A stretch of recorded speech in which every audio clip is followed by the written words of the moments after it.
कबीर वर्मा शहर का सबसे बड़ा क्रिमिनल साइकोलॉजिस्ट और लाई डिटेक्टर एक्सपर्ट था। वो किसी का भी चेहरा देखकर बता सकता था कि वो सच बोल रहा है या झूठ। लेकिन उसकी जिंदगी तब पलट गई जब उसके सामने एक ऐसा मुजरिम आया जिसने कबीर के ही दिमाग के साथ खेलना शुरू कर दिया। उस मुजरिम का नाम था डॉक्टर राघव, एक नेता का बेटा और एक ब्रिलियंट न्यूरोसर्जन, जिसके ऊपर शहर की 5 लड़कियों के गायब होने का शक था। लेकिन पुलिस के पास एक भी सबूत नहीं था। राघव को इंटरोगेट करने के लिए आखिरी उम्मीद सिर्फ कबीर ही था। ये पहली मुलाकात थी राघव की और कबीर की। एक अंधेरा कमरा था, बीच में एक टेबल और उस पर घूमता हुआ एक छोटा सा पेंडुलम। कबीर ने राघव के हाथ पर सेंसर्स लगाए और पहला सवाल पूछा, डॉक्टर राघव, क्या आपने उन 5 लड़कियों को आखिरी बार अपने फार्म हाउस पर देखा था? डॉक्टर राघव ने एक बहुत ही गंदी मुस्कुराहट दी और उसने कहा, नहीं कबीर साहब, मैं तो उस रात एक सर्जरी कर रहा था। हॉस्पिटल के रिकॉर्ड चेक कर लीजिए। लाई डिटेक्टर की मशीन बिल्कुल नॉर्मल थी, कोई स्पाइक नहीं। राघव का हार्ट बीट बिल्कुल नॉर्मल था। कबीर समझ गया था, ये कोई आम मुजरिम नहीं है, ये अपनी पल्स रेट को कंट्रोल करना जानता है। उसके थोड़ी देर बाद राघव ने धीरे से आगे झुककर कबीर की आंखों में देखा और बोला, कबीर साहब, आप दूसरों का झूठ पकड़ते हो पर खुद से कितना सच बोलते हो। आपकी बहन कृति, वो 3 साल पहले सच में हॉस्टल से भाग गई थी या तुमने उसकी तलाश करनी छोड़ दी थी? कबीर का दिल तेजी से धड़कने लगा। उसकी बहन कृति 3 साल पहले अचानक गायब हो गई थी और ये बात पूरी दुनिया के लिए एक सीक्रेट थी। राघव को ये कैसे पता चला? अगले 2 दिनों तक इंटरोगेशन रूम एक बैटलफील्ड बन गया। कबीर सवाल पूछता पर डॉक्टर राघव ऐसे जवाब देता कि कबीर खुद अपने पास्ट, अपने अतीत में खोने लगा। डॉक्टर राघव ने कबीर से कहा, जब तुम छोटे थे तुम्हारे पिता ने तुमसे एक गेम खेला था। उस गेम का नाम था चूज द कप। जिस कप के नीचे बॉल होगी वही तुम्हारी किस्मत होगी। तुम हमेशा गलत कप चुनते थे, आज भी तुम गलत कप चुन रहे हो। कबीर को मानो भ्रम होने लगा। उसे चलते फिरते अपनी गायब बहन कृति की आवाज़ सुनाई देने लगी। उसका फोकस टूट रहा था। राघव हर दिन उसे अपनी बातों में फंसाता चला जा रहा था।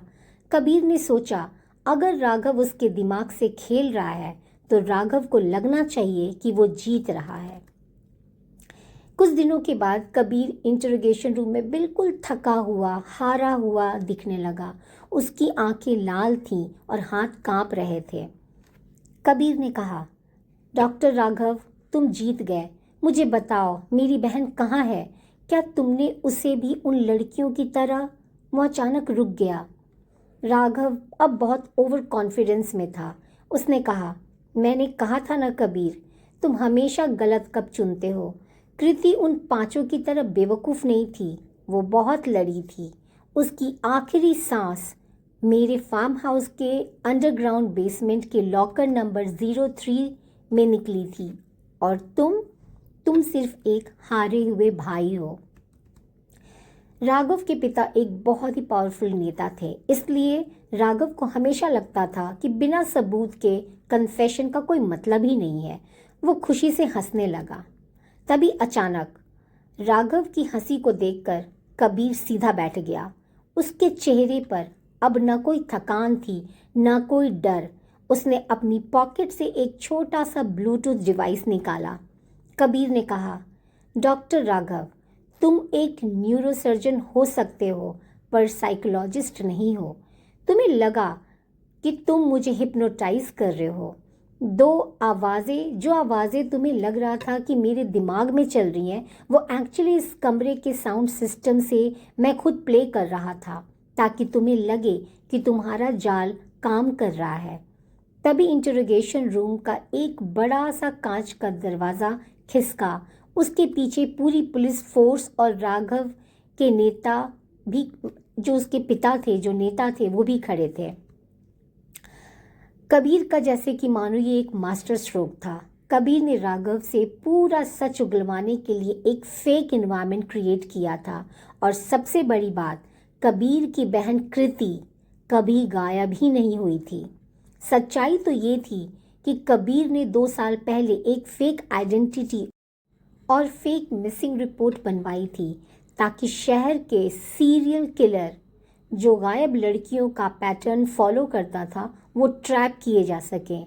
राघव ने कबीर के बैकग्राउंड की जो रिसर्च की थी, वो वही रिपोर्ट थी जो कबीर ने खुद प्लांट की थी।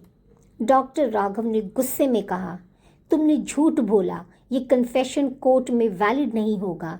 कबीर ने मुस्कुराकर सामने रखे पेंडुलम को उठाया और उसके अंदर से एक माइक्रो कैमरा निकाला।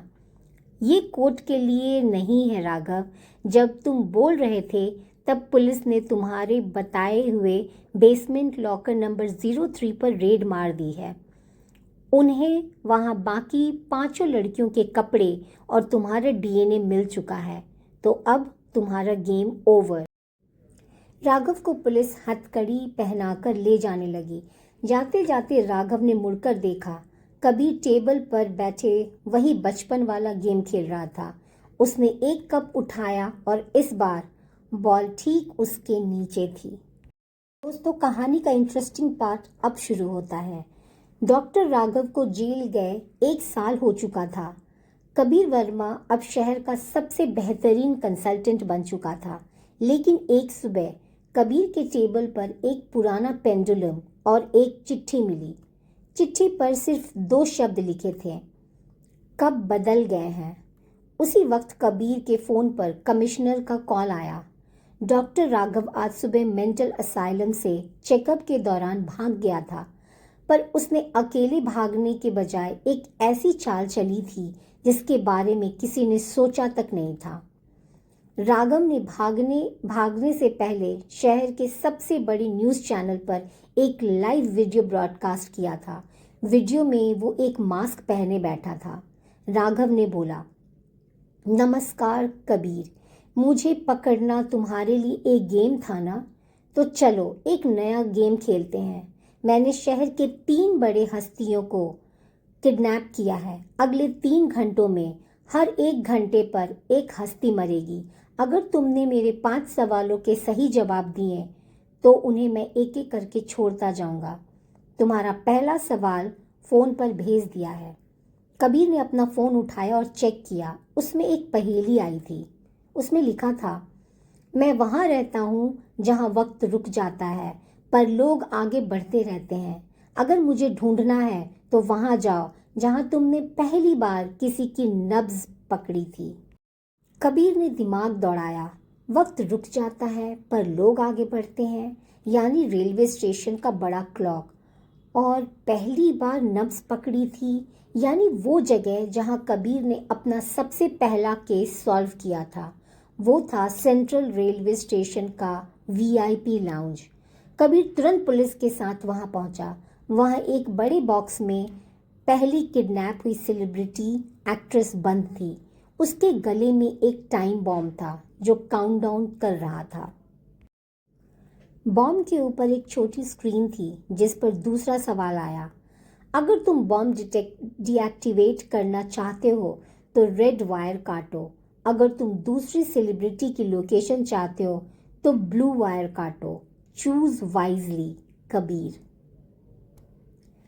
पुलिस ने बॉम्ब स्क्वाड से कहा, सर रेड वायर काटिए, एक्ट्रेस की जान बच जाएगी। लेकिन कबीर वहीं रुक गया। उसने डॉक्टर राघव के दिमाग को पढ़ना शुरू किया। राघव कभी इतना आसान चॉइस नहीं देगा। कबीर ने एनालिसिस करके बोला, राघव चाहता है कि मैं एक्ट्रेस को बचाऊं ताकि दूसरी सेलिब्रिटी को मरने के लिए छोड़ दूं, जिससे मीडिया मुझे बुरा भला बोले, या फिर दोनों वायर्स का मतलब कुछ और है। कबीर ने दोनों वायर्स को छुआ तक नहीं। उसने देखा कि बॉम्ब के नीचे एक छोटा सा मिरर लगा था। उसने मिरर को हटाया तो उसके पीछे एक तीसरा हिडन ग्रीन वायर था। राघव ने रेड वर्सेस ब्लू का इल्यूजन सिर्फ कबीर का दिमाग भटकाने के लिए दिया था। कबीर ने तुरंत ग्रीन वायर काट दिया। बॉम्ब रुक गई। बॉम्ब के स्क्रीन पर एक नया मैसेज फ्लैश हुआ। मुबारक हो, अगली लोकेशन द मिरर मेज, कांच का भूल भुलैया। कबीर इस बार अकेले शहर के पुराने अम्यूजमेंट पार्क के मिरर मेज में घुसा। चारों तरफ सिर्फ कांच ही कांच थे, जिसमें कबीर को अपना ही चेहरा दिख रहा था। तभी एक मिरर के पीछे से डॉक्टर राघव सामने आया। उसके हाथ में एक गन थी और उसके पीछे दूसरी ओर तीसरी सेलिब्रिटी कुर्सी पर बंधी हुई थी, जिनके ऊपर एक लाइव इलेक्ट्रिकल वायर लटक रही थी। राघव ने हंसते हुए बोला, तो तुम आ गए। तुम्हें क्या लगा तुम हमेशा जीतोगे? देखो, अपने चारों तरफ देखो, तुम्हें सिर्फ अपना रिफ्लेक्शन दिखाई देगा। तुम मुझसे बात कर रहे हो या अपने भ्रम से? कबीर ने राघव को बोला। राघव, गेम खत्म हो चुका है, तुम यहाँ से बाहर नहीं जा सकते। राघव ने कहा, मैं बाहर जाऊं न जाऊं, पर तुम इन दोनों को नहीं बचा सकते। इस स्विच को देखो, जैसे ही मैं इसे दबाऊंगा दोनों मर जाएंगे। बताओ कबीर, अब कौन सा कब चुनोगे? राघव ने स्विच पर उंगली दबाई, लेकिन कुछ हुआ नहीं। बत्ती तक नहीं जली। राघव ने गुस्से में 2-3 बार स्विच दबाया, पर सब कुछ बेअसर था।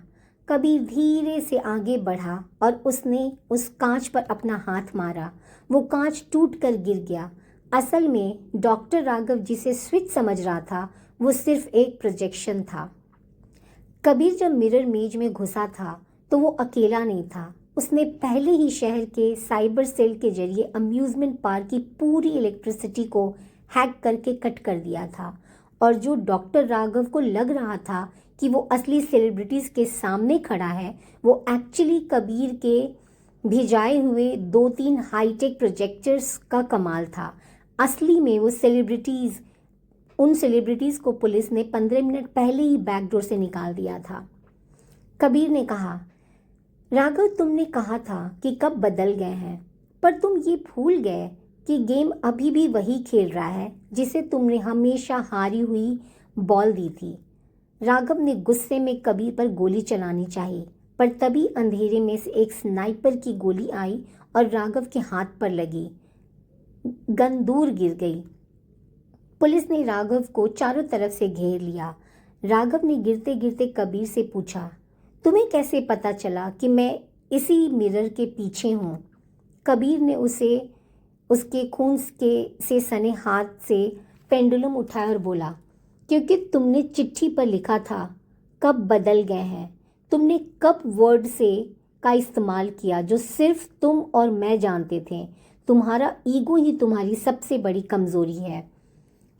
तुम मुझसे जीतना चाहते थे, इसलिए तुमने मुझे वहाँ बुलाया जहाँ तुम खुद को सेफ समझते हो, लेकिन इस बार चेकमेट मेरा था। राघव को फिर से स्ट्रिक्ट हाई सिक्योरिटी जेल में भेज दिया गया, जहाँ से उसका निकलना अब नामुमकिन था। कबीर ने अम्यूज़मेंट पार्क के बाहर निकलते हुए आसमान की तरफ देखा। इस बार दिमाग का खेल पूरी तरह से ख़त्म हो चुका था।